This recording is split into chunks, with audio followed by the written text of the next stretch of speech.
Good evening po sa inyong lahat na nanonood sa management po namin. Dito po yung tatay ko, si Papa Gino. So sisimulan ko po muna kung paano ko nagsimula nung pagkabata ko. Napakasipag po ng tatay ko, kaya lang di rin talaga kami sinulerte nung kabataan namin. Kaya lahat ng pwede niyang pasukan, pinasok niya. Yung hold upper po siya. Saudi, welder siya doon pero nagnanakaw din siya doon minsan.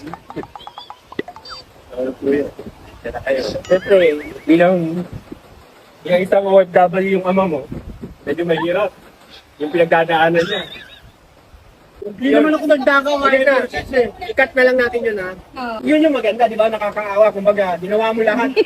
Hindi ako nagdakaw. Ayoko makulong. Hindi, ginawa lahat. Para lang sa ano, para lang sa video. Pag sinabi ko yung normal na naging kagawad, naging ano, wala lang. Eh, ang ranya pala ng buhay niyo eh. Ay, tayo mo talaga ng posal. Okay na. Yun nga, going back to my story kanina. Nagsimula po yung tatay ko na welder, hindi na kapagtapos po. Pero nagsikap siya. Ngayon po, hindi na po nakakarinig yan. Saka... Ibalino ako dito. Ayoko maging ibalino.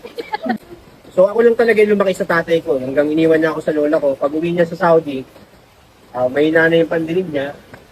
Hindi na siya nakakapagsalita. Kaya, puro sign language yung baby pa.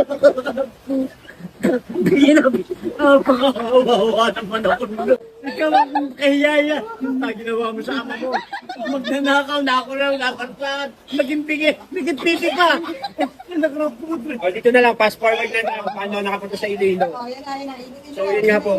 Napilitan ako tanggapin yung trabaho dito sa Iloilo kahit malayo ako sa girlfriend ko. Kasi nagtatago po yung tatay ko sa Pasig. Ayoko na! Ayoko na! Hindi ka manalo na. Sabi na ako. Pilipinas, bibigay. Nagtatango lang ako. Wala akong paglagay sa'yo. Hindi lang yan, kuyain niya.